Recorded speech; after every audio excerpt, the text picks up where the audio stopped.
So good morning, and we are in chapter 7, which is about optimization.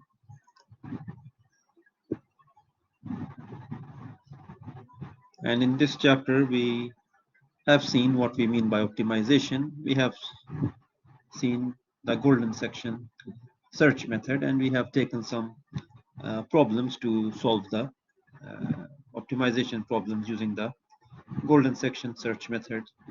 We have seen the error calculation, and we have seen how it is different, the approximate error equation, from what we have seen earlier in the root finding problems.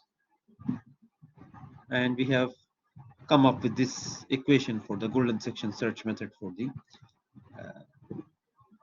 approximate error.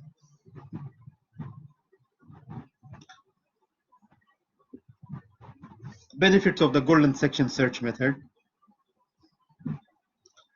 The most important benefit of the golden section search method is that in the way that we are finding the inner points, every time we have only one new inner point, and either x1 or x2 changes and becomes the other one. So x1 becomes x2 or x2 becomes x1, and we don't have to find another inner point, and this means we don't have to find the function value at the other inner point. So this saves us time.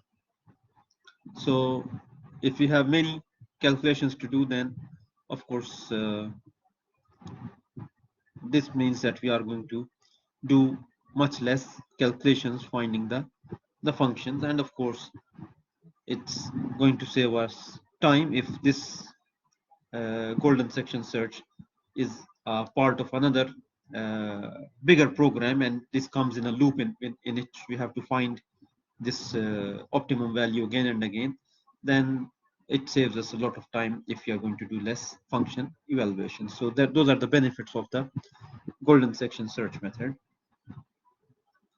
We have seen how to write the code for the golden section search method. This is the one in the book, and of course here he's finding the EA after changing the limits, and that is wrong because he's going to be changing XL and XU. One of them of course changes, and then he finds this based on the new values.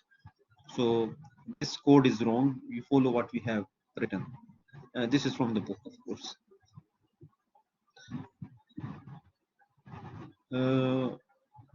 Let us take another example from the book, and then we can go ahead and continue with the lecture.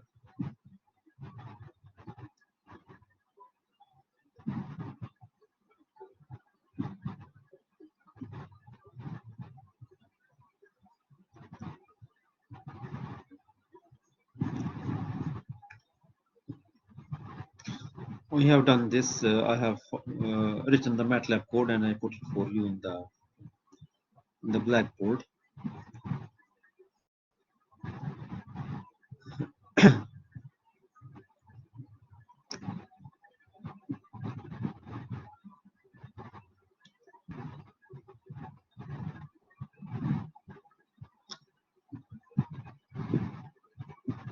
Okay, let's just look at this.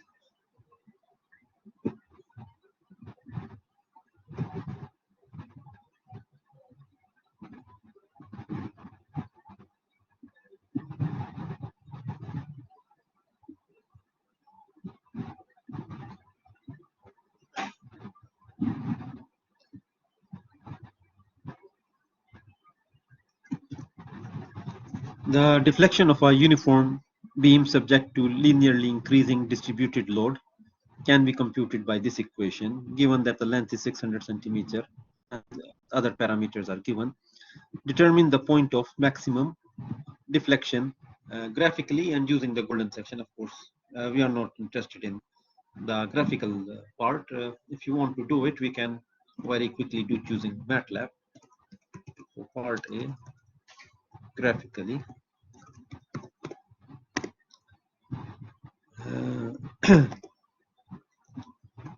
clear,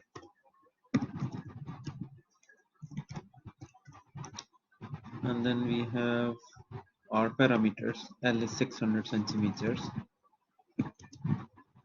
E is 50,000, I is 30,000, and omega is 2.5. Of course, since the units are consistent, I'm not changing anything. All the things are consistent in units. The function that we have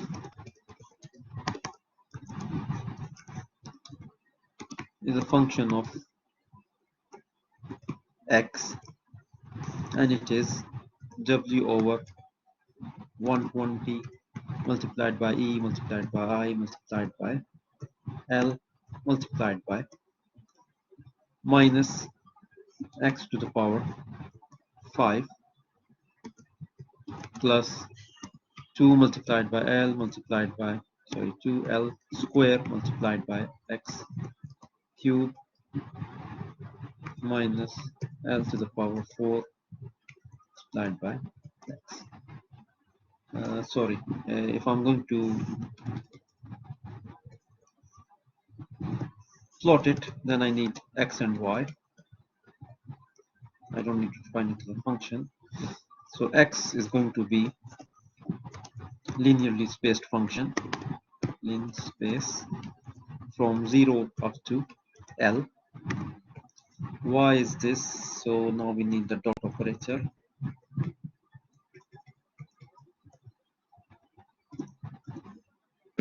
And then we can plot x with y, and we can keep the grid on.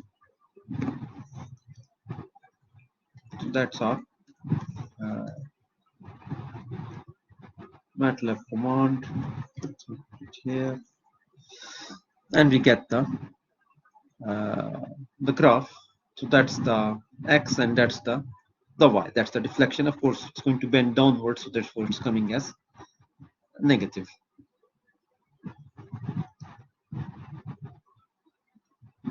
Copy the figure. Copy the figure.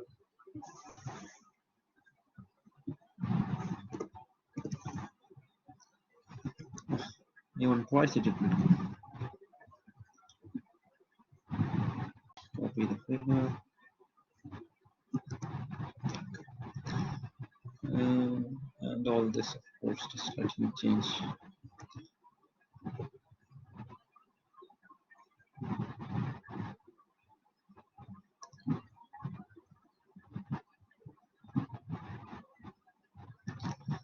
Okay, so that's the plot.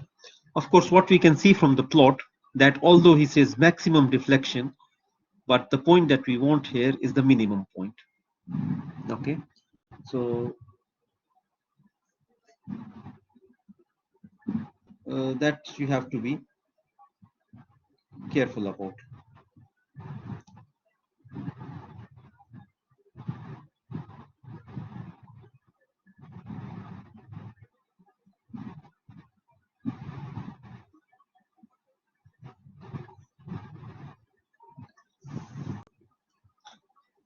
So that you don't go ahead and put a minus sign here and find the maximum of the function. We still are looking for the minimum point, because the bending is happening downwards. It comes out as a negative value.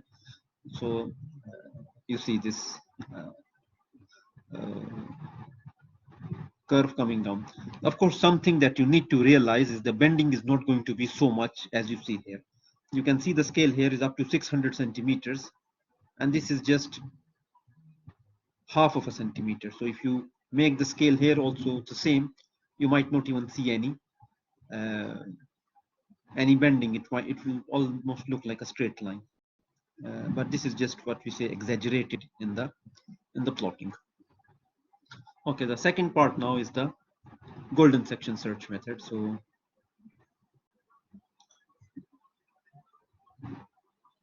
now we can take this.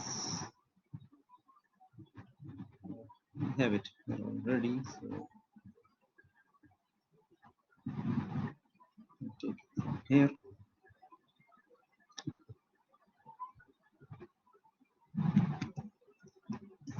F is function of x, and that's our function. Okay, so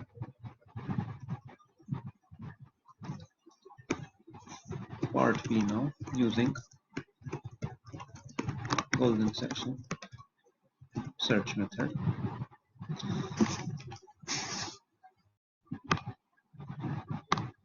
For the first iteration, xl is 0, xu is 600. We find d.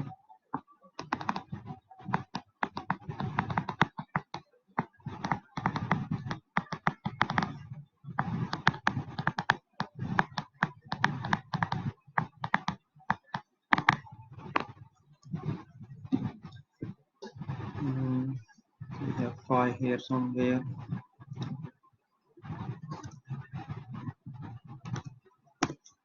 So d is 5 minus 1 multiplied by 600 minus 0.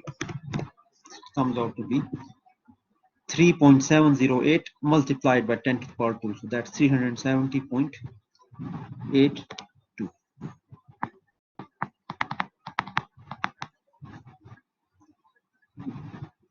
Then I have x1 is xl plus d, so that's 0 plus 37.82, and xu minus d, so that's 600 minus 370.82. So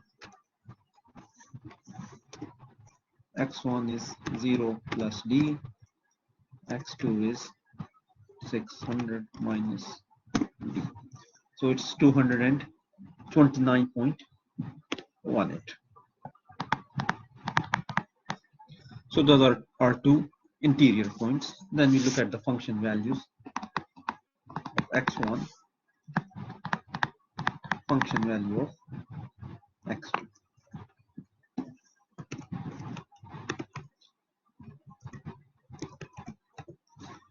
So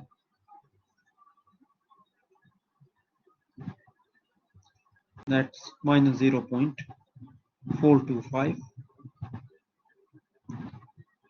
That's minus 502.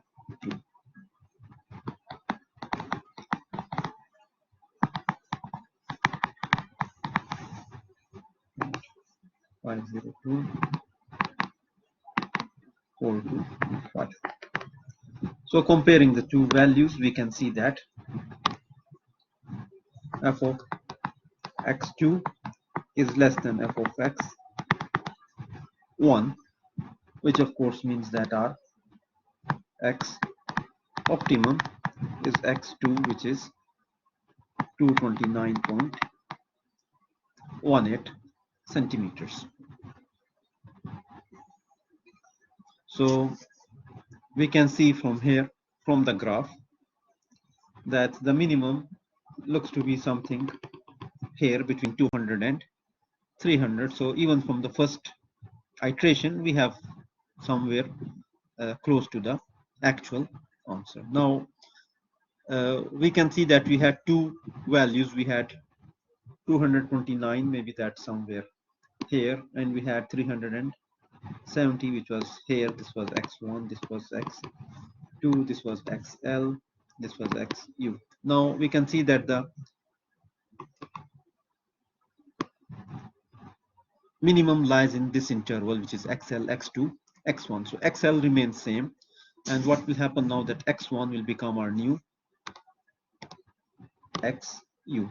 So xl remains same, and x1 becomes new xu. So for the next iteration now, xl is still 0, xu is 370.82. We find d. So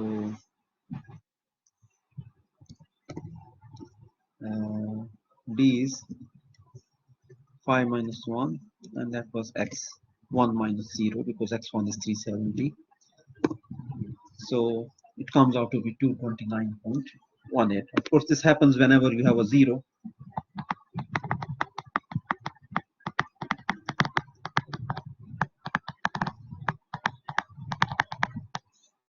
So that x1 will be 0 plus d, so it will be 229.18, as we have seen before. Since x1 becomes xu, so x2 becomes x1, and we have to find new value for x2, which is going to be 370.82 minus 229.18. So x2 is x1 minus d, which is 141.64.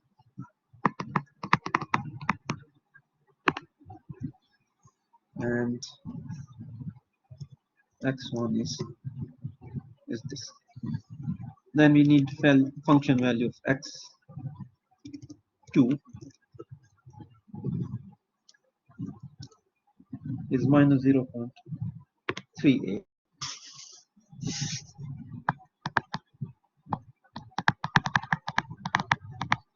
And function value of x1, we don't have to find it again. We know function value of 229.18 is minus 0.502. So now we see that function value of x1 is less than function value of x2, which means our x optimum is x1, which is still 229.18. And now what will happen, that xu will remain same,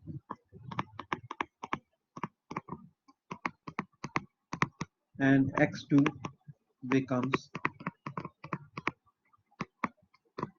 new xl. And of course we continue like this. The procedure says use an stopping criteria of 1%. So I'll go to the program here. I'll copy this as our function since we have the code written. Sorry.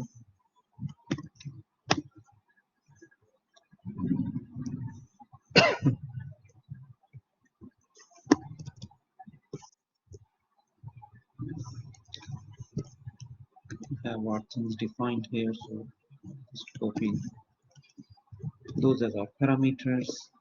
I have a function, I have xl as 0, I have xu as 600. My stopping criteria is 1%, okay, and the rest of the things remain same. I can run the code, and I find the answer to be 268.64646. So that's the answer that I have.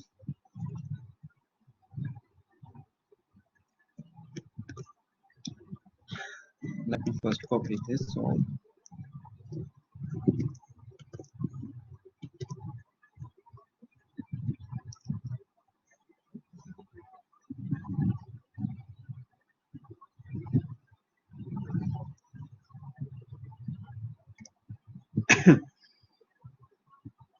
okay, and my answer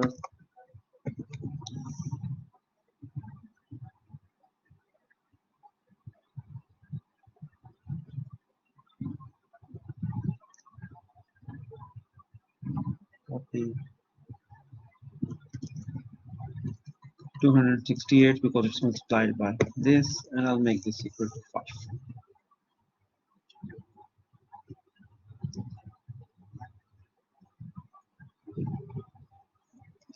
So that's my answer.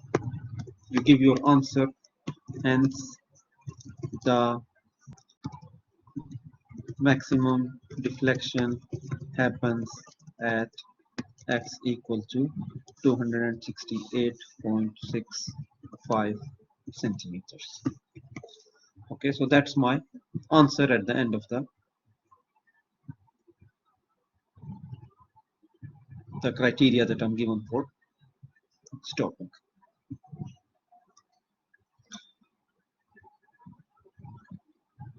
So this is the problem that we have.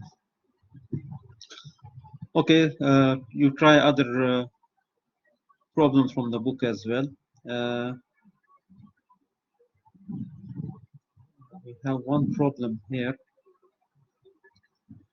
is 729.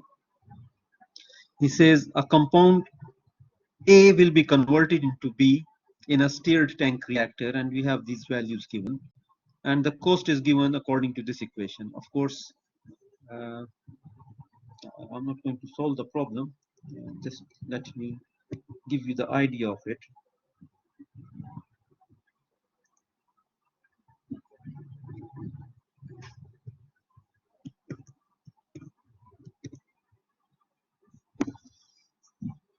We have compound A converted into B in a stirred tank reactor. The product B and unreacted A are purified in a separation unit.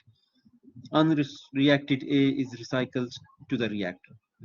A process engineer has found the initial cost is a function of the conversion XA. Find the conversion that will result in the lowest cost system. Now,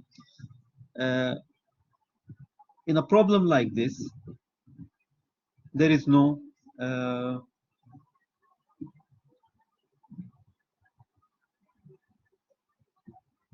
important points to note. Number one, there is no XL and XU given to us. So what do we have to do if there is no XL and XU given to us? We have to decide on the limits for the problem. In this case, we can see that we are talking about conversion, so the value must be between 0 and 1, because we know conversion is either 0 or 1. However, very important point, if we take it to be 0, then we will have division by 0, because we have here 1 over XA, so we are going to end up having 1 over 0, so you cannot find any value at x equal to 0. Also, if we take it to be 1, we will have division by 0, because we have here 1 over 1 minus XA square, so it will become 1 over 1 minus 1 square, which is 1 over 0 square. So again, we'll end up having division by 0. So you try to avoid the endpoints. Don't take value 0 and 1, and otherwise you are going to end up with division by 0. Hence, we take our limits to be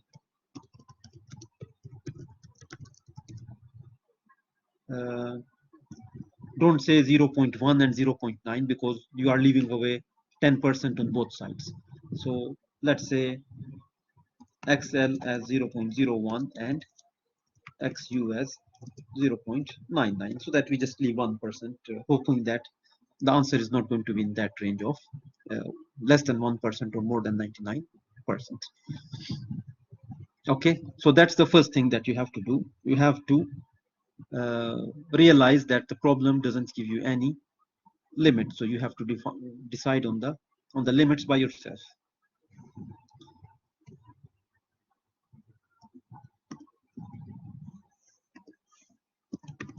Second, there is no stopping criteria given, so you must decide on the stopping criteria. Now you decide on the stopping criteria means take it as 1%, take it as 0.1%, say I'll do 5 iterations. Decide on something which makes sense. Okay, don't say I'll take 50% as my stopping criteria and then just do one iteration and get it over with. It means that you are not going to get a good answer. So make sure you have a good stopping criteria that you decide on. Number 3,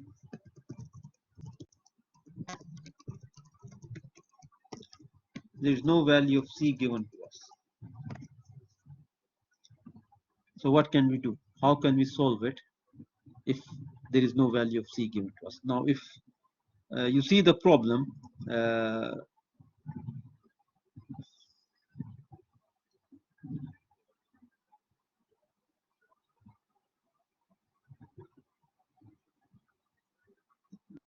just to give you an example, let's say X is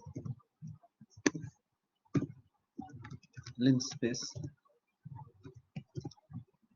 minus 5 to plus 5,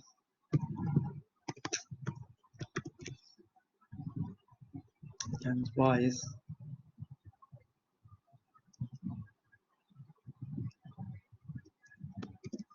X square plot X and Y. Now that's a plot of X and Y. We can see the minimum point is at X equal to 0. Now this is where C comes in. What if I have plot of X and Y and X and C is 2, or C is 3, or C is 5, or C is 10?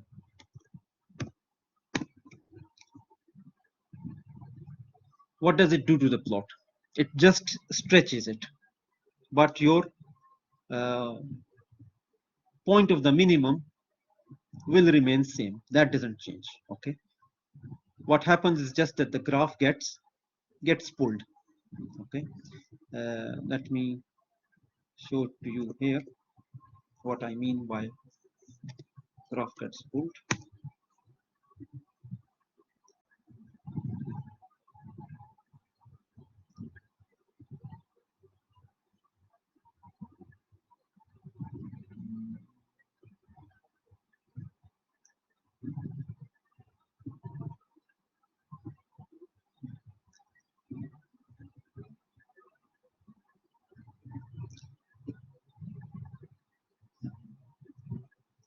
Okay, you just have it like this. So what will happen if you change the value of C? You make it smaller, it becomes like this. You make it bigger, it becomes like this. So that's how it will change only. But the point of the minimum or maximum, it won't change. It will remain the same. So value of C is of no meaning to us. Okay.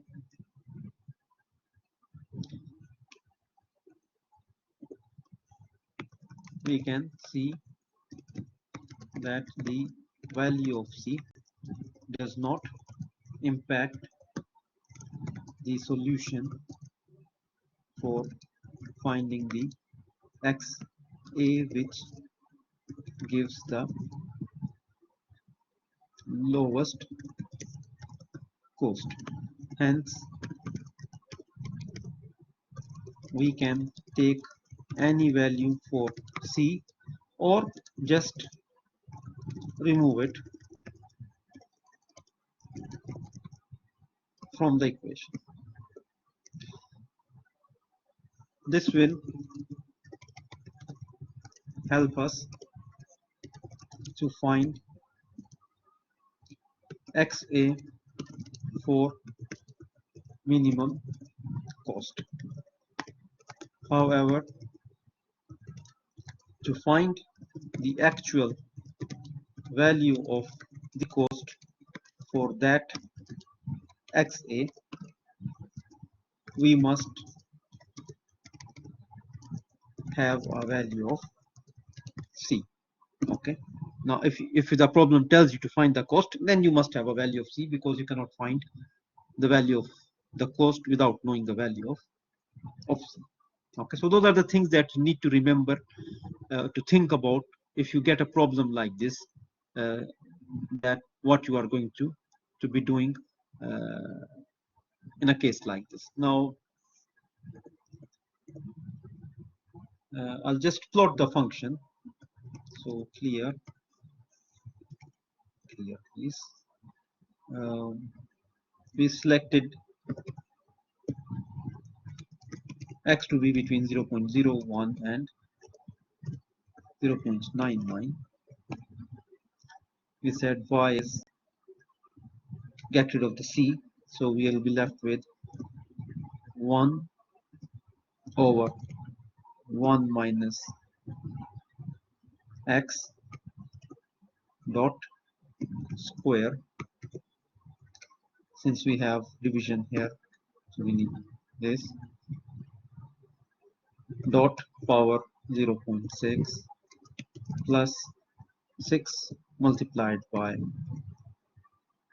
1 over x dot power 0.6. So that's our function. So plot x and y grid just to see what sort of graph we have.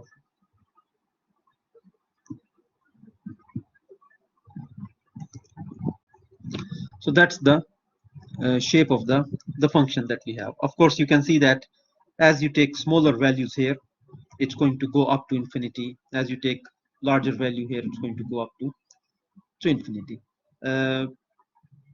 We can see that there seems to be a minimum somewhere near 0.6, I guess. So when you solve, you see that that's the sort of answer that you are looking for. Okay.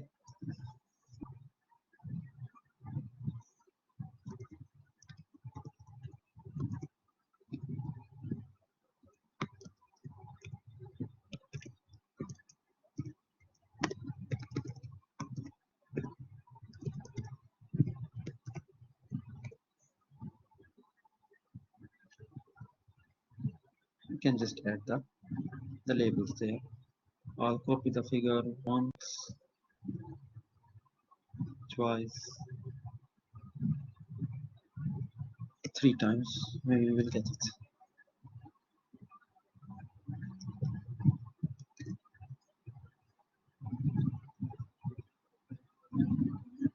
Okay, and then you can go ahead and apply the golden section search method. Define some criteria, stopping criteria, and you can find the value, the minimum. Okay, now what I wanted to show you,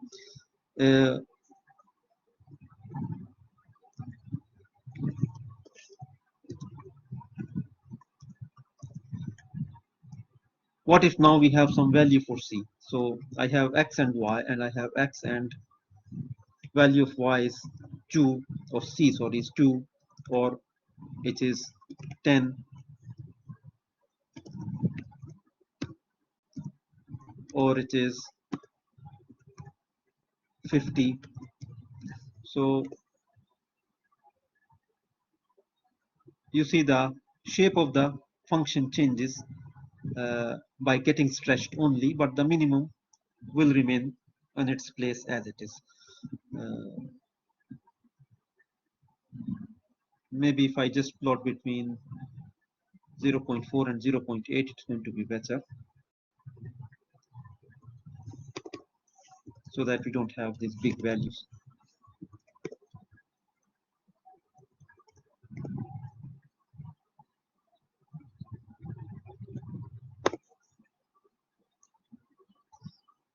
You see the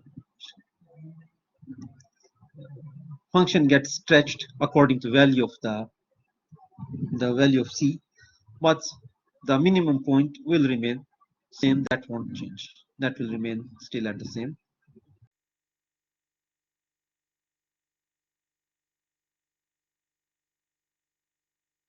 See how to find it. and do it by yourself. We have another method called parabolic interpolation.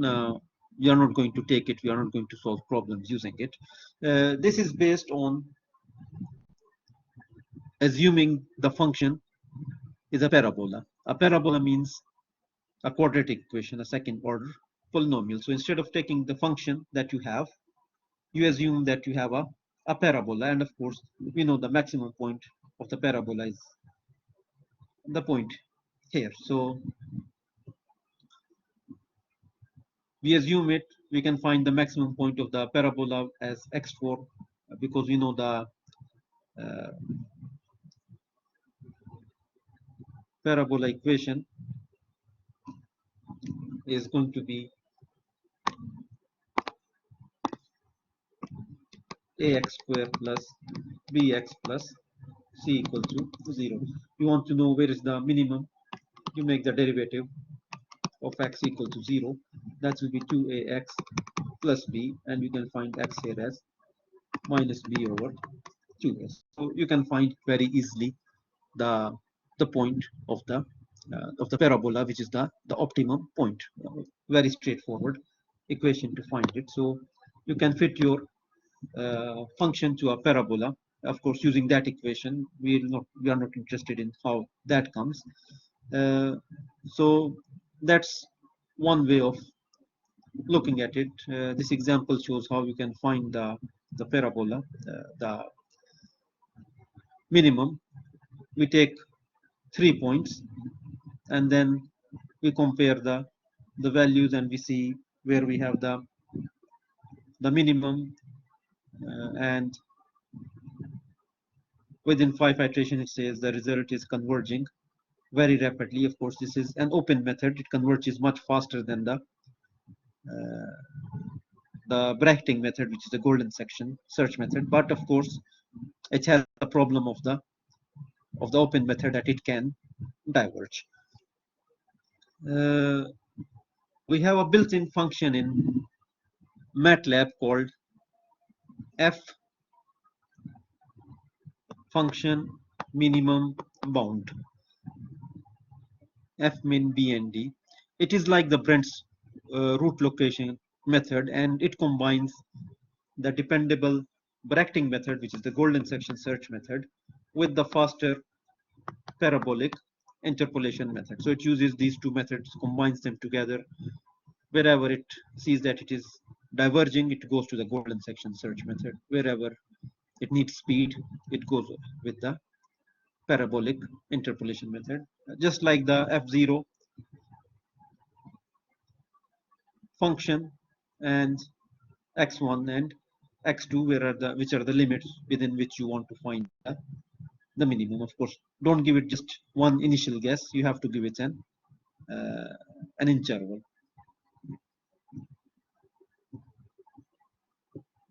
So let me run this again. So we have our function defined, which is this. So we can say f min bound, and our function is f that we are using, and our limits are between 0 and 600, and it very quickly finds for us the answer as 268.328. So that's the answer that we get. So very easy to use.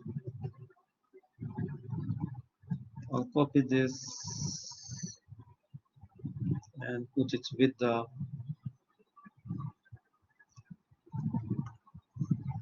things here using MATLAB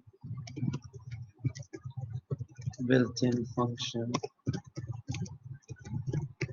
has been copied.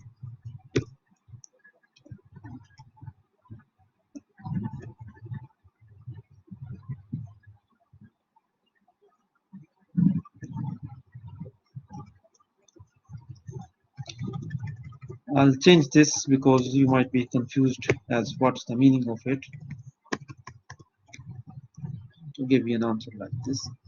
So we can see that this says 268.328, and the golden section gave us 268.65. Of course, that depends on the error limits that you are going to select for yourself.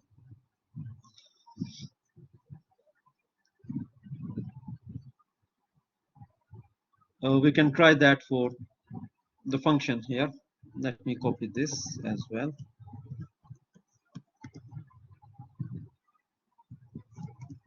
So I'll say f is a function of x, and then I can say f minimum bound, and I have f as my function, and between we said 0.01 and 0.99, and the answer comes out to be 0.58769, whatever. I'll copy all this.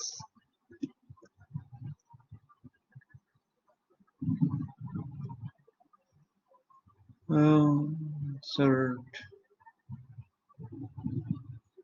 text box here. Solution using f-min-bound.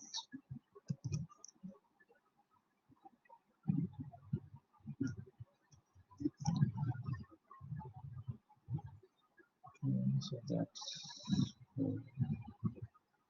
new.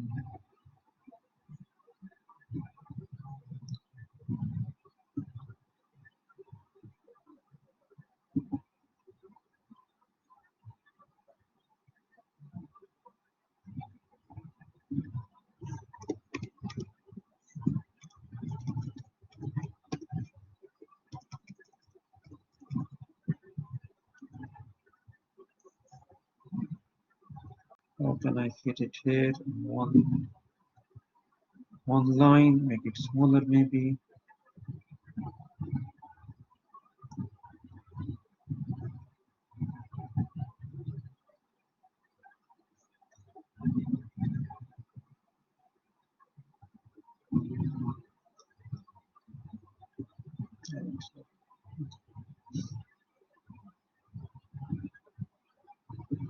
When you copy it, you can see it.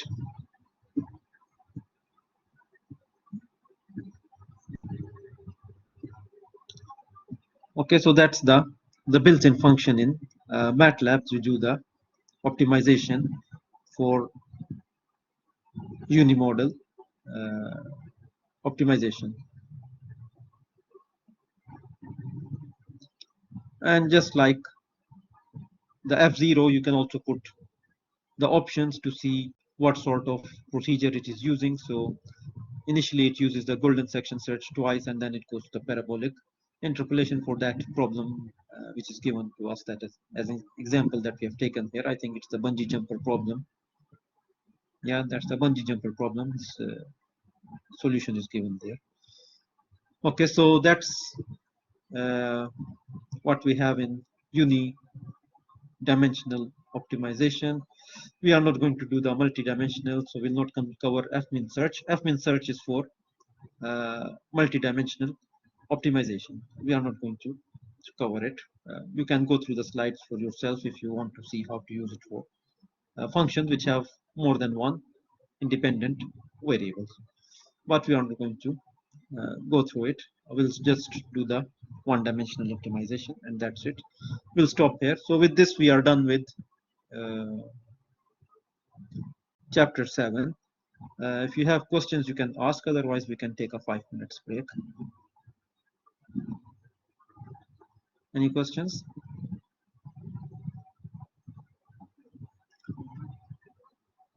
Okay, then we can go for a 5 minutes break.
Okay, our break is up.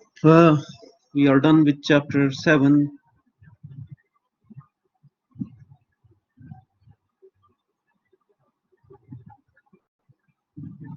We'll go now to chapter 8.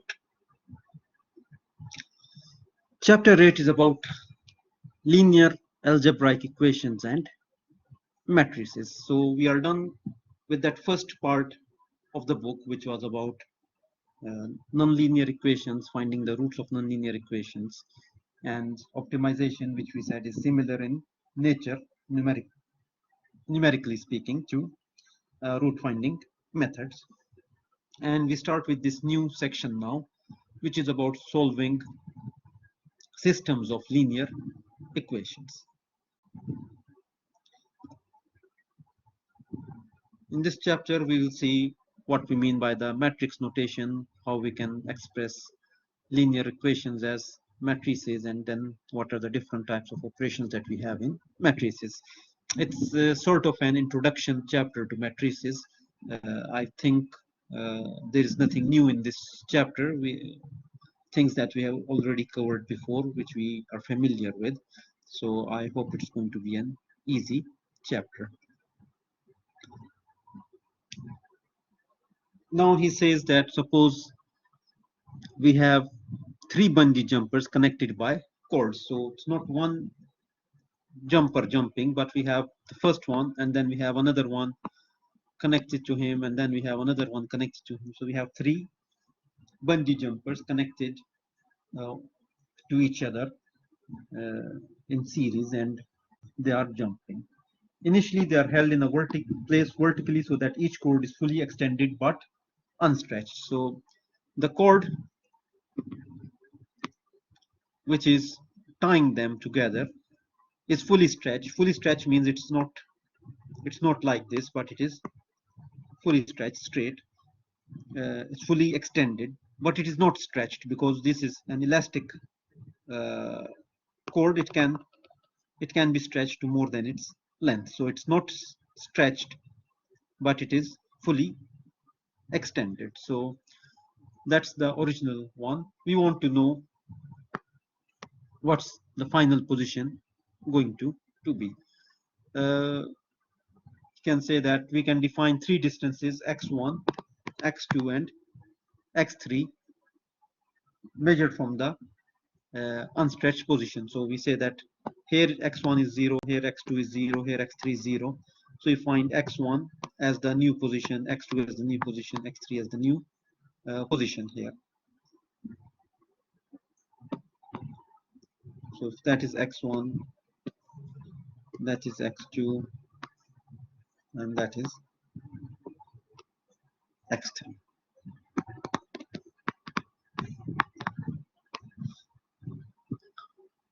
So those are the equilibrium positions that we need to find. So suppose that you want to find this displacement. Now, of course, we can assume that each chord behaves like a linear spring.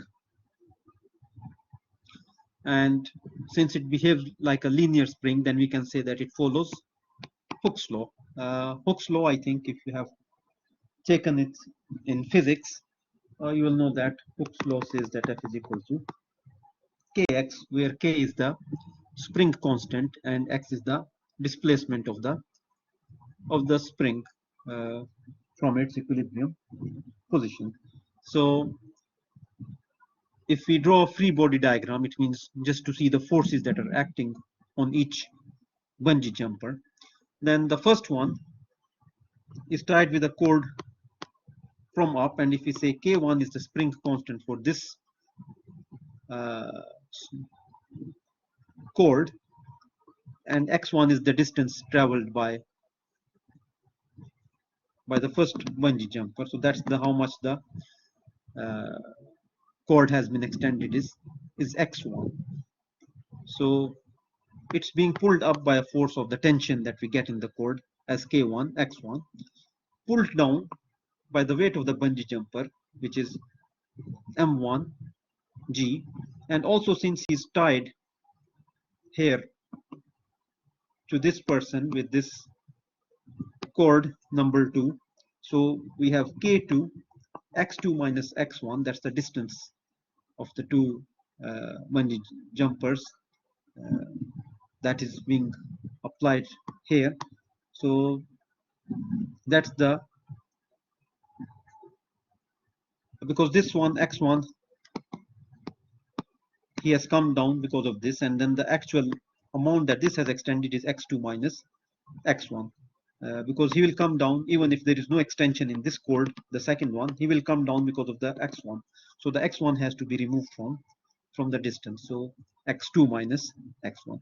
So that's what's pulling him down. So those are the forces acting on the first one. On the second one, similarly, we have the tension pulling him up, we have the weight pulling him down, and we have the tension in the third cord pulling him down.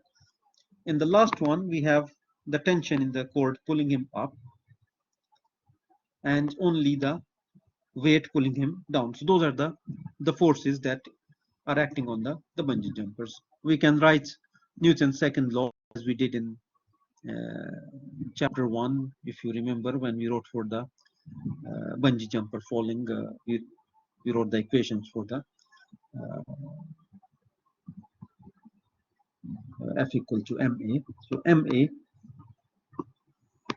and sum of all the forces, the downward forces and the upward forces. Of course, the upward force we keep it as minus because it's acting in the opposite direction. Of course, now once you go to the equilibrium position, of course, the acceleration is 0. So this term will become 0 at equilibrium. So your equations, you can write them as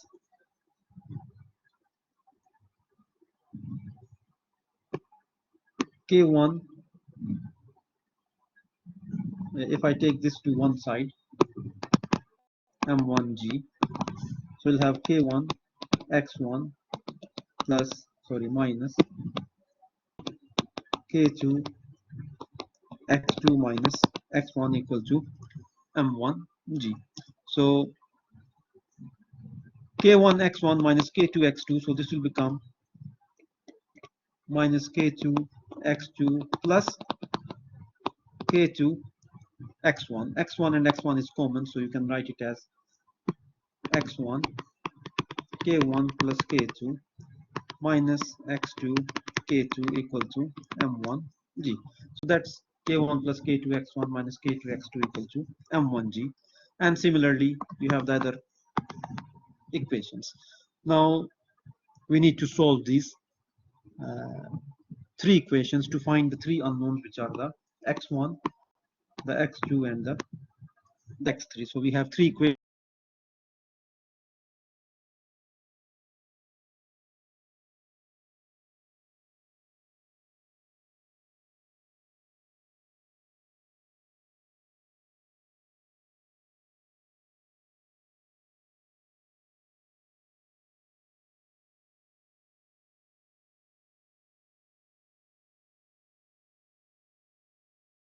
Matrices, and then how we can use MATLAB to solve such system of equations.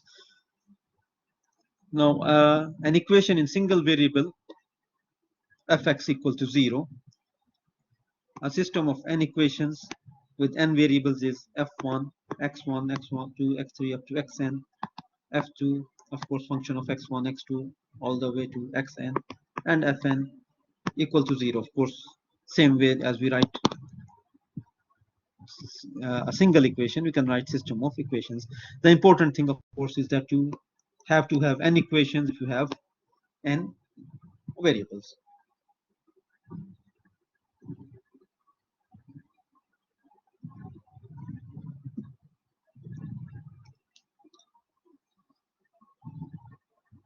Or we can write them as a11 x1 plus a12 x2 plus a13 x3 plus a14 x4 up to a1 n xn equal to b1.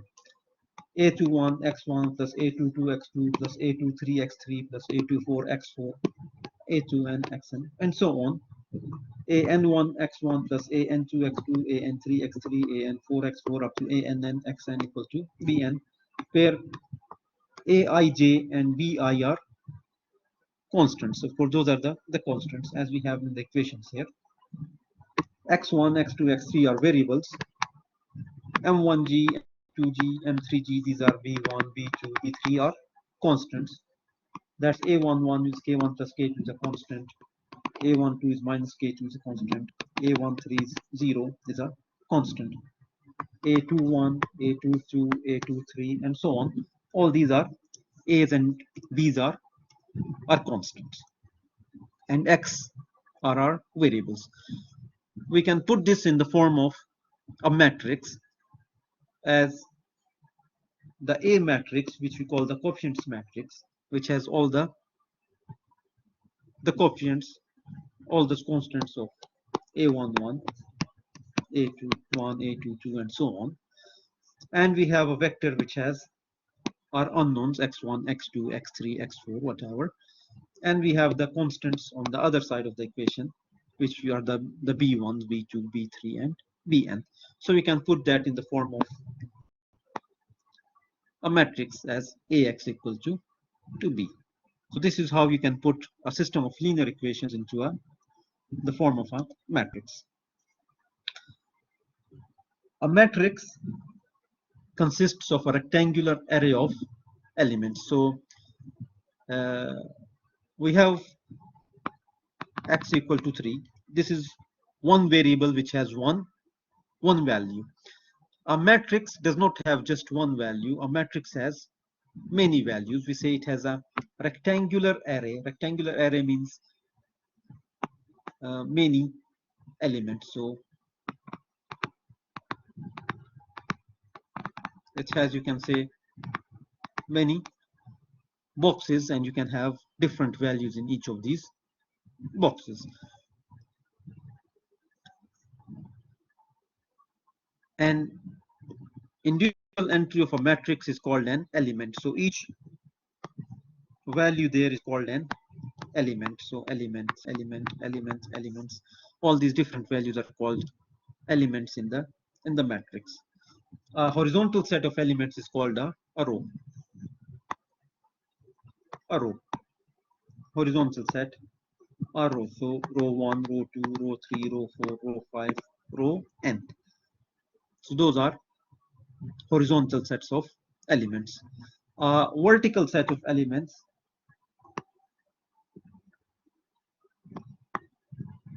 is called the column. So column 1, column 2, column 3, column n. So horizontal set is called a row, vertical set is called a column. When we give the number of the elements in the subscript, the first subscript refers to the row, the second one to the column.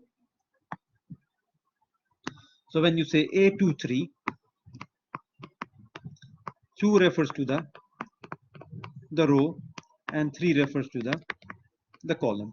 So A23 means second row and third column. The size of a matrix is given as m rows by n columns. So we start first with the rows and then with the columns. Okay, so m rows multiplied by n columns. Of course, we don't multiply them, we just write it as such. So for example, if we take this one, we have 2 rows, we have 1, 2, 3, 4, 5 columns. So we'll say the size of this matrix is 2 by 5. Okay, so we just write it as 2 by 5. We don't multiply them and say 10, we just say 2 by 5. So we know that it has 2 rows and it has 5 columns.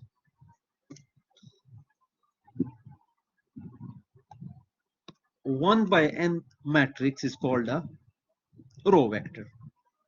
Okay, 1 by n, if you see the size, m by n, m rows, n columns. Now if m is 1, then we call it a row vector.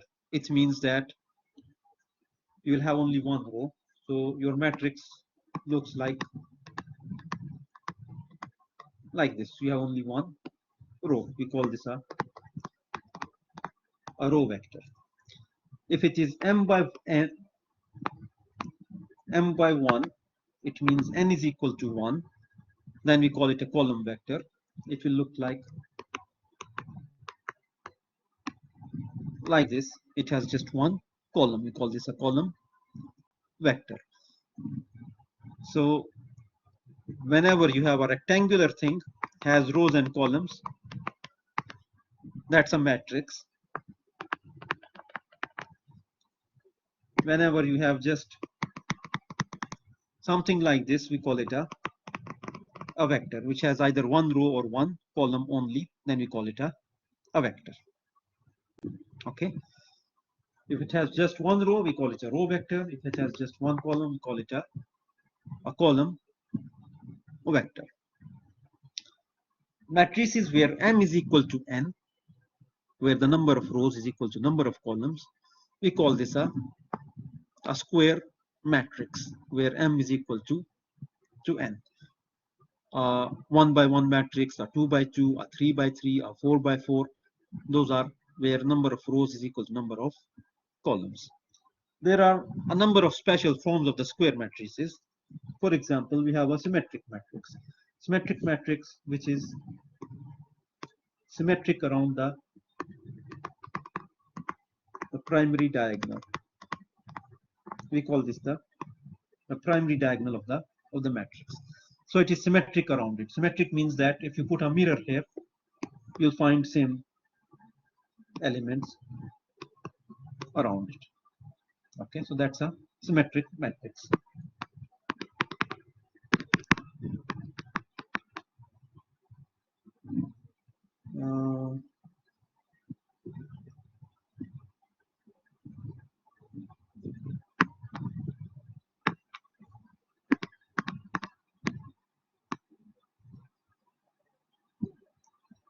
If you put a mirror here on the diagonal matrix, here they are not same, here they are same, here they are not same.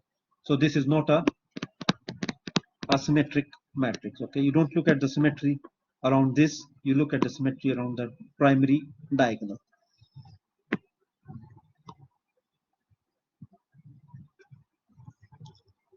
A diagonal matrix is where you have values in the diagonal,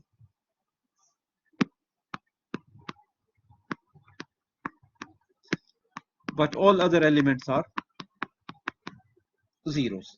So you have values in the diagonal, but other values are zeros. So you have only values in the diagonal. So call this a diagonal matrix.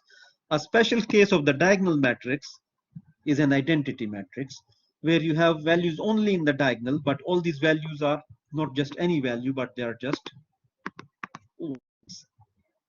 Okay. An identity matrix is a diagonal matrix where all elements are 1.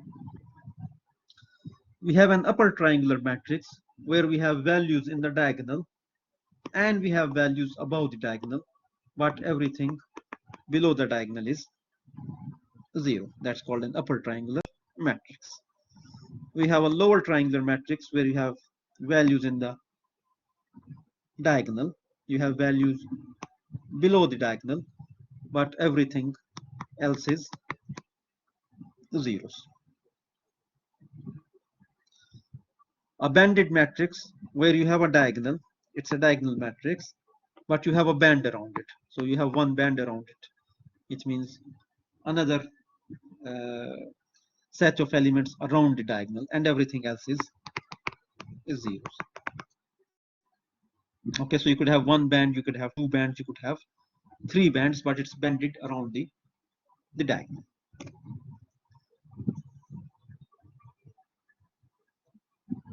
We'll look at some operations that we can do with matrices. The first thing about two matrices being considered equal.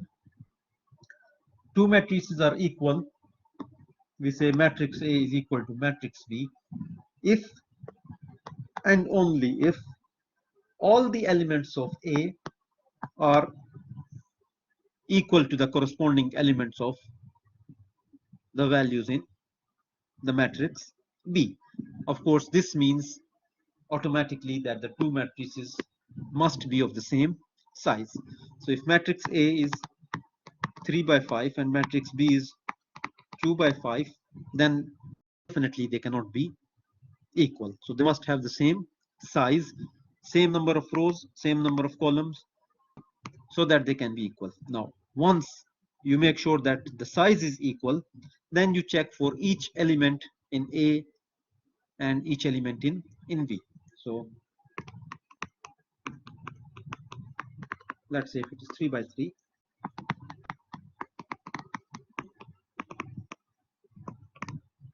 you check 1 is equal to 1, 2 equal to 2, 3 equal to 3, 4, 4, 5, 5, 6, 6, 7, 7, 8, 8, 9 not equal to 5, then A is not equal to B. Even if one of the elements is not same, then we don't say that A is equal to B.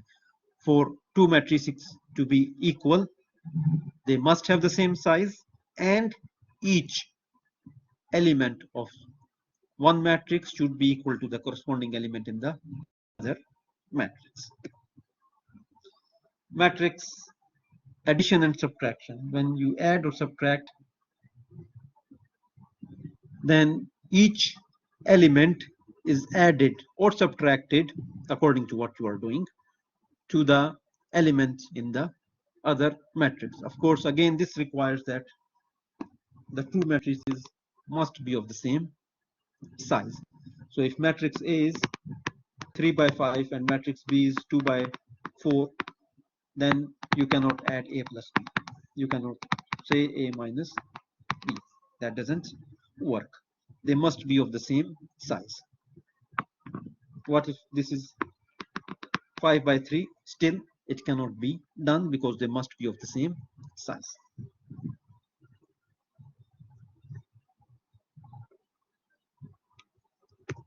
In MATLAB, we define matrix using the square bracket. So you open a square bracket and you write your value. So 1, 2, 3, and you use a semicolon to go to the next row. So the first is the first row, and you separate the columns by a space or by using a comma. Doesn't matter, it means the same thing. So you could put comma, you could put space. And you close this to close your matrix. So this defines your A matrix.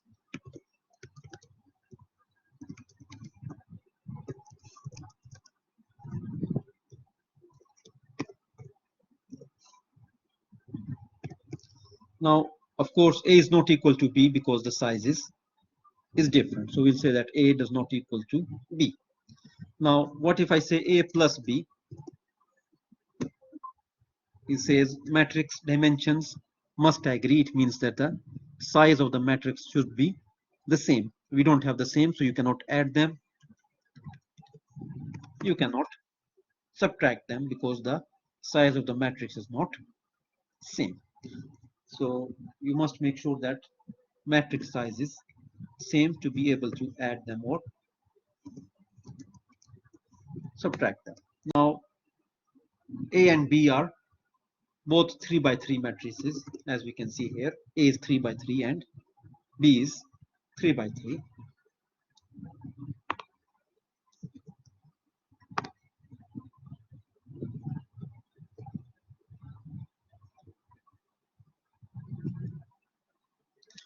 So A is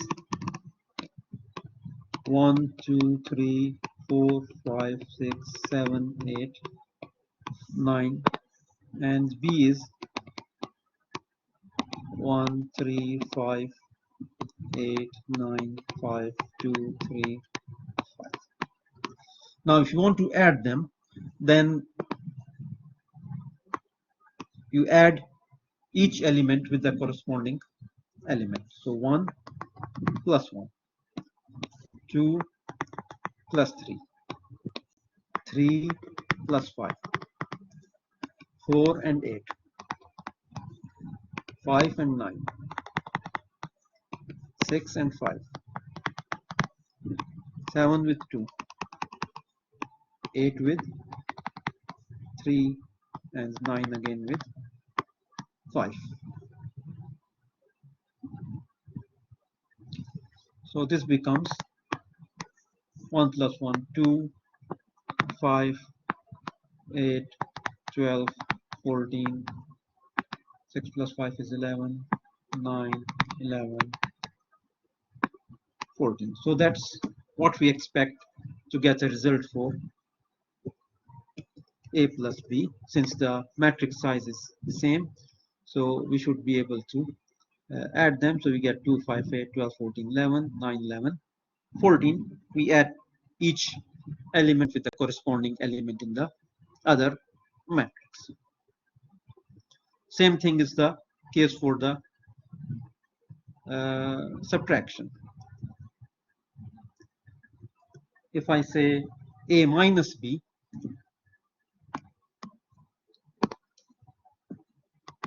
then the corresponding elements are subtracted. So 1 minus 1, 2 minus 3, 3 minus 5, 4 minus 8, 5 minus 9, 6 minus 5, 7 minus 2, 8 minus 3, 9 minus 5.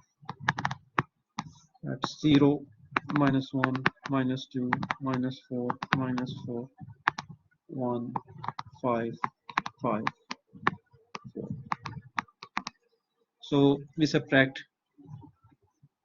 corresponding elements from the matrix. So we get 0, minus 1, minus 2, minus 4, minus 4, 1, 5, 5, 4. So that's the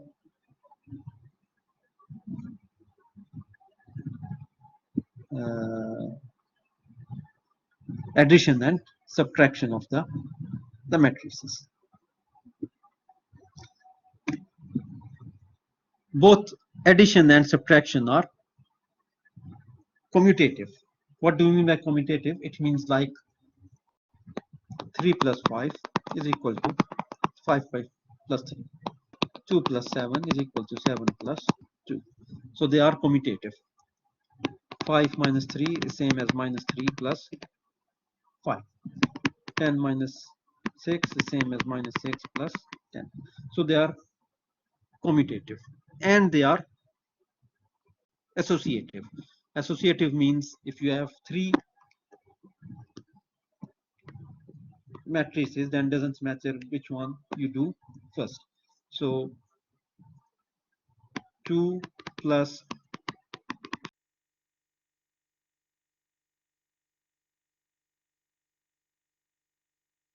5 plus 4. It doesn't matter how you do it. The answer is going to be the same. This is the meaning of associative. So they are commutative and associative. Scalar multiplication of a matrix. When you multiply a matrix by a scalar value, then this scalar value is multiplied with each element in the matrix. So if I do 3 multiplied by A, then 3 is multiplied by 1, 3 is multiplied by 2, 3 is multiplied by 3, 3 multiplied by 4, 3 multiplied by 5.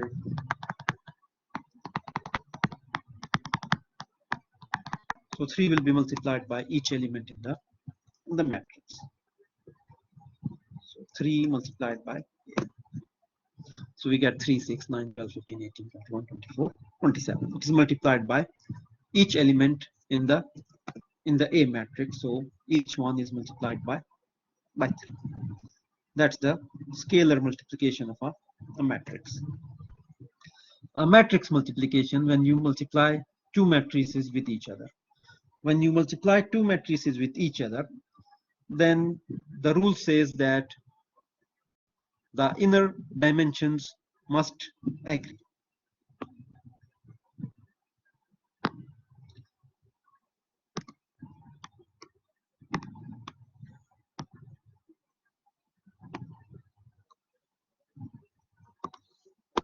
You have matrix A is M by N. You have matrix B, which is let's say Q by R, the size. Now, in order to be able to multiply them, it says that N should be equal to Q. If N is equal to Q, then you can multiply them. And the result is going to be M multiplied by R. It means it will have M rows and R columns. Okay, so that's the rule for matrix multiplication. Let's say A is a 3 by 4 matrix and B is a 3 by 4 matrix. So you compare the inner values. 4 is not equal to 3, so you cannot multiply A with B. So that doesn't exist. So simply you cannot multiply it because the inner dimensions don't agree.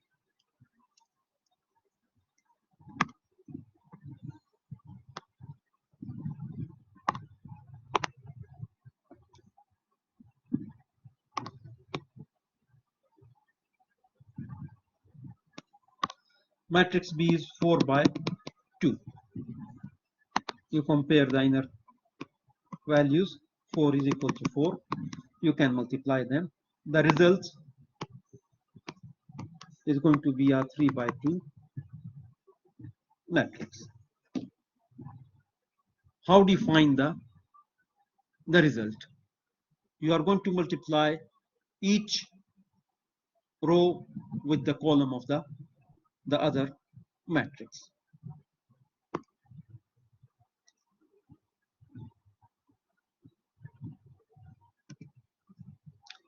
So matrix A is 2 by 3.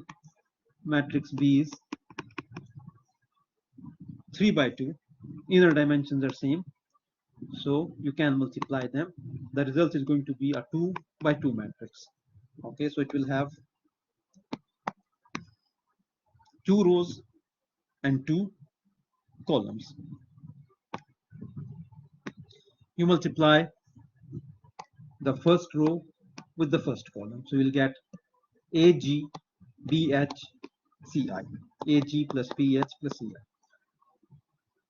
So that's the first row, second row, first column, second column. Okay.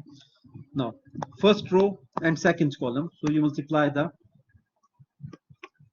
first row with the second column. So you'll get AJ, BK, L. Second row, first column, second row, first column, DG plus EH plus FI, and so on. Now, that is how you find the answers to your matrices. So that's matrix A, matrix B. Now, what if you say B multiplied by A? That case, B is a 3 by 2 matrix and A is a 2 by 3 matrix. 2 is equal to 2. You can multiply them, but the answer is going to be a 3 by 3 matrix. Okay, so we get the answer as a 3 by 3 matrix now. So A multiplied by B is not same as B multiplied by A. The answer is not going to be same because this is a 2 by 2 matrix, this is a 3 by 3 matrix, and we know that for matrices to be equal, they must have the same size. Size is different, it means the matrices cannot be same.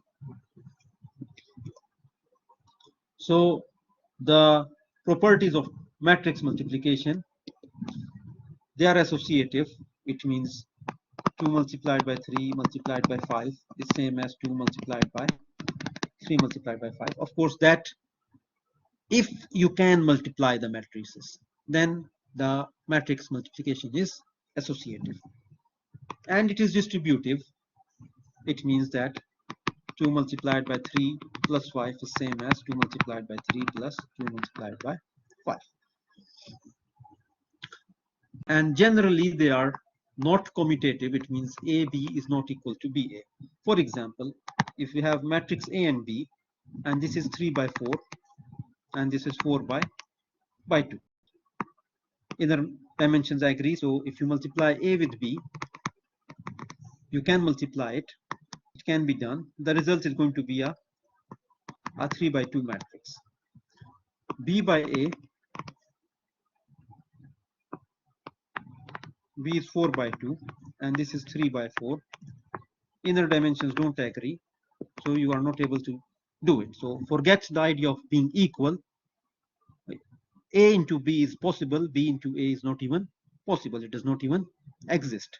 So that's very much likely that it doesn't happen. In case you are able to multiply, you might still end up with different answers. Let us go here to MATLAB. We have A, we have B. Both of them are 3 by 3 matrices. So if you multiply A by B, you will get an answer because the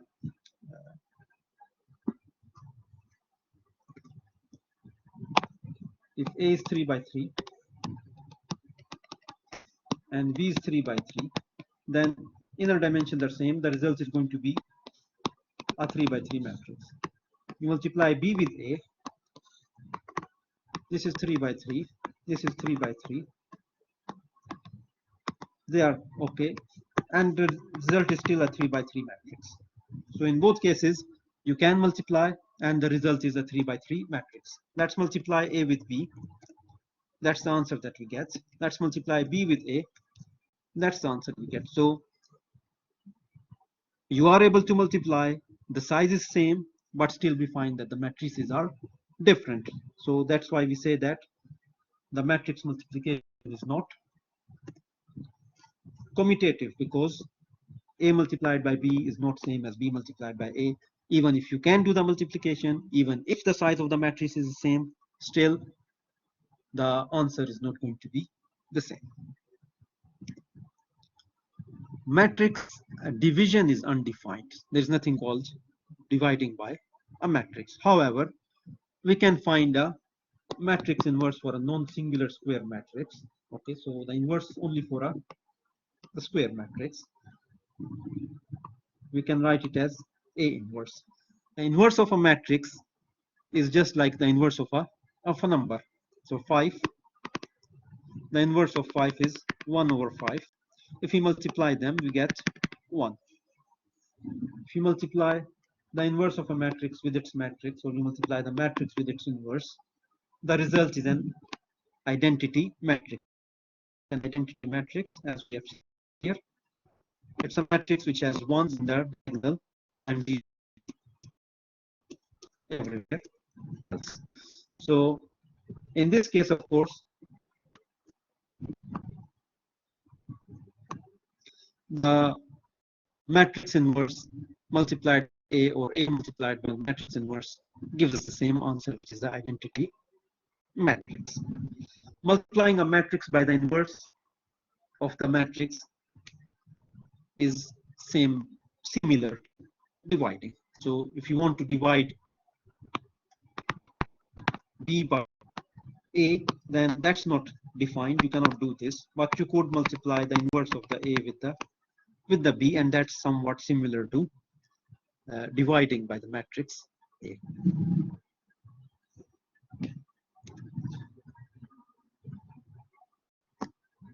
Inverse in MATLAB can be found using the inv command, inverse of A.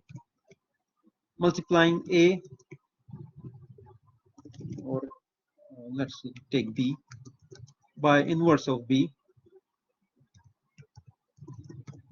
gives us an identity matrix which has 1 in the diagonal and 0 everywhere else. Multiplying inverse of B with B again gives us the same answer. So whether we do it this way or that way, we end up with the same answer. So that's why we say that generally it is not commutative, because in some cases it might be commutative, but generally it is not commutative. And that's one example where matrix multiplication is commutative. So that's the inverse of a square matrix. The transpose of a matrix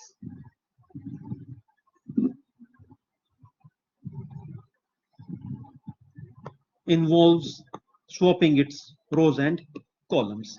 We give it by the symbol t. Of course, that just means transpose. It's not a to the power t, because sometimes we give it in the exam and students say, what's the value of t? T here just means transpose. So transpose of the matrix is swapping the rows and the columns. That's a matrix.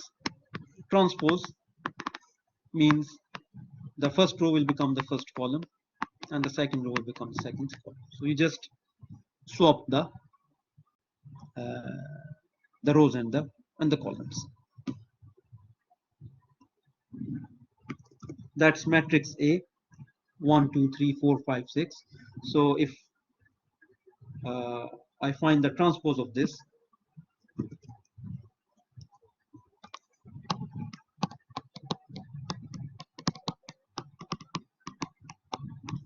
transpose, so the first row will become the first column, the second row will become the second column, and the third row will become the third column.